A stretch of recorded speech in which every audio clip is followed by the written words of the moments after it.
Hello everybody, it is Monday, the 21st of March.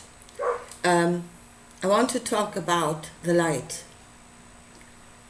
You know, the light that will shine in the darkness, the light that will save this world. And as we are constantly looking at darkness and we're wondering why things are going belly up, and we're staring at the darkness. We're actually not looking for the light. That is the first problem, because the only thing we should be looking for is the light.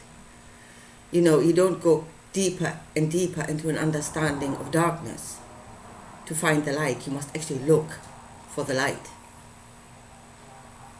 So let's look for this light. Where is it coming from? That which will save us. So one understanding that most people have now is it will come from somewhere else.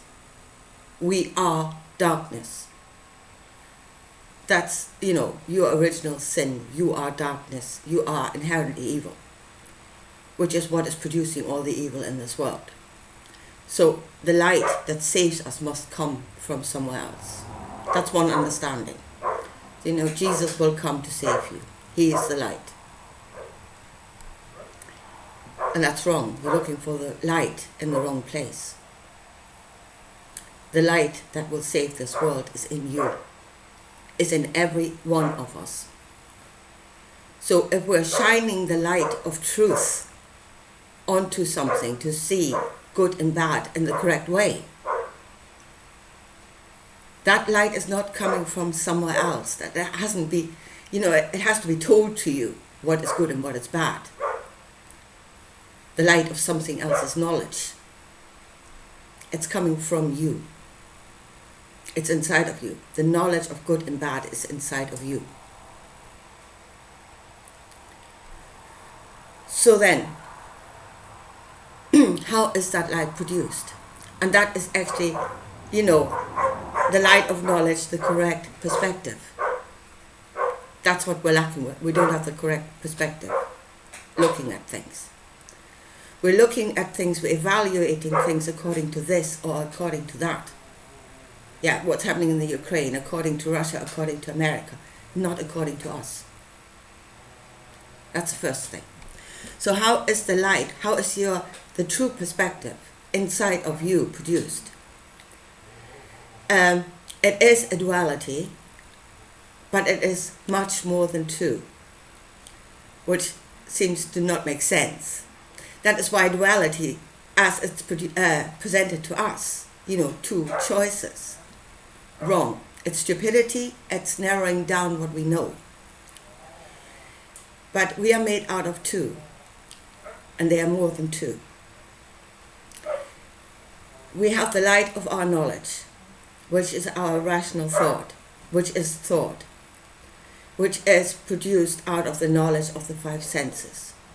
And it is the ego, and it is the I am, and it is from my perspective, me, myself. And you're condemning the ego, and don't. That is a part of you, and it functions exactly how it should.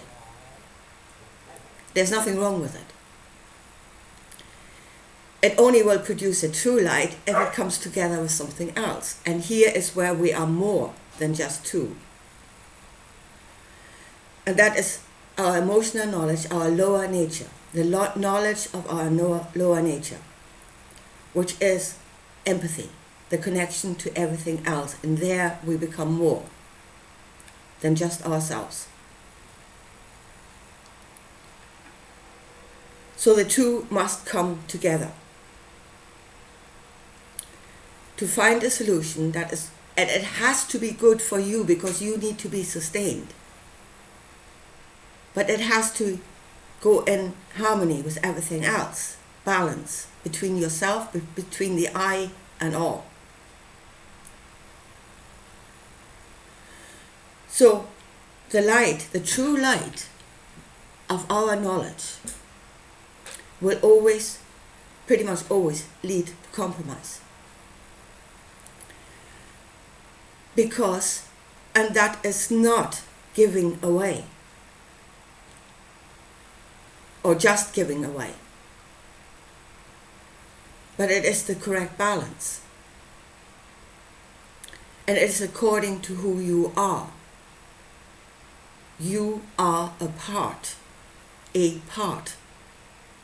You are not all. Therefore you should receive as a part. Part for you, part for all. And that is the correct balance. So to say I am, just seeing yourself, the I am receives everything that it wants. This other knowledge, empathy, is part of you. And if empathy, a part of you withers away, empathy is not being fed, you are not giving. And you're not receiving of all. So part of you withers away. First of all, you become inhuman, and then you'll die. Because if a part of you dies, all of you will die.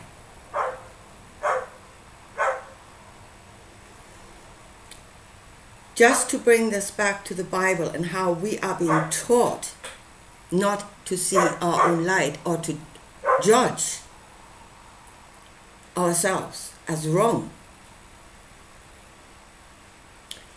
The ego is being judged, get rid of it.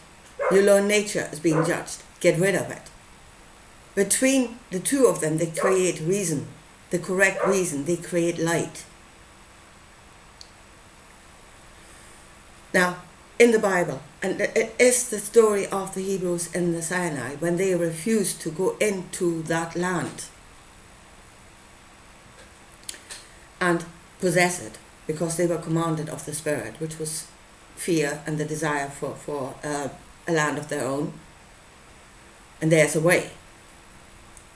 There's a way to fulfill that desire. Just throw them out of that land and take it. They refused. They refused. Why? The ego said no, because it's for myself and it is in the survival instinct. And yeah, there were giants there. So the ego said, oh, no way. I'm not going to get myself killed. Is that wrong? Is that wrong? No, it's not. It is inherently right. You shouldn't get yourself killed. And I would say at that moment, their empathy spoke as well. At that moment. I don't think they were conscious. And that's the thing, they were not conscious of what was happening inside of them.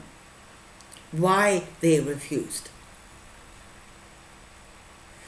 And when the two came together, for myself, survival instinct, and empathy with others, they refused to go in.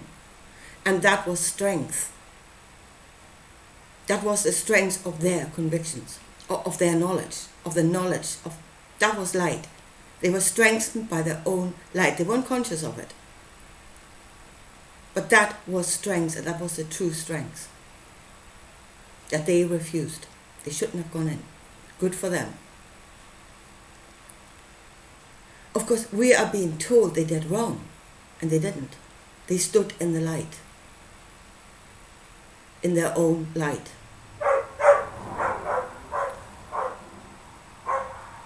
The fact that they were unconscious of that meant they could be told that they did wrong. They could be told that what was actually strength was weakness, was fear, that what they did was wrong and they needed to overcome that wrong.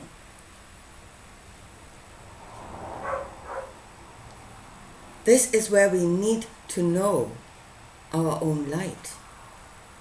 So we cannot be directed to do wrong, because that's what brings darkness. We are actually doing it because we do not know our own light. And it is produced by the desire to live, the consideration of the self, and the consideration of or. The two must come together. Egoism and empathy must come together. They shouldn't fight each other. They should come together to find a way. And both must receive. If you receive nothing for yourself, you wither away. If you do not give and you are not connected through your giving and receiving, you wither away. Both parts must be nourished. And there is the light that we're looking for. It's our own perception of good and evil, our own perception of good and evil, not being told by some other light, by our light.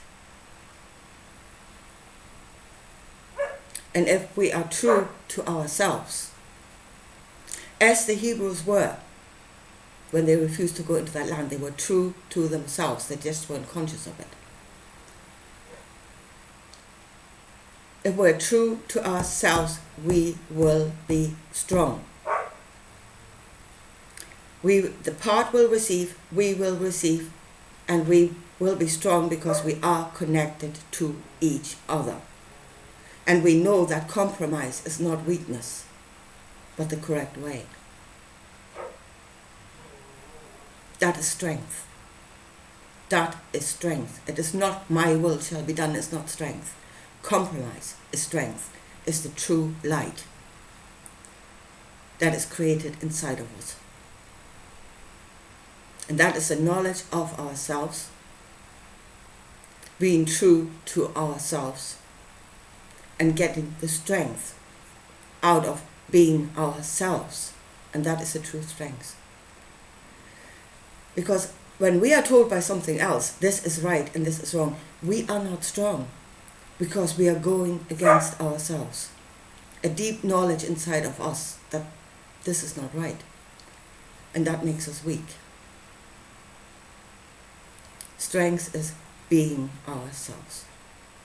Stand in your own light and be who you are. Song by Jordan Smith, I love that song. Anyway, I think I leave it at that. And I'll talk to you again soon. Bye.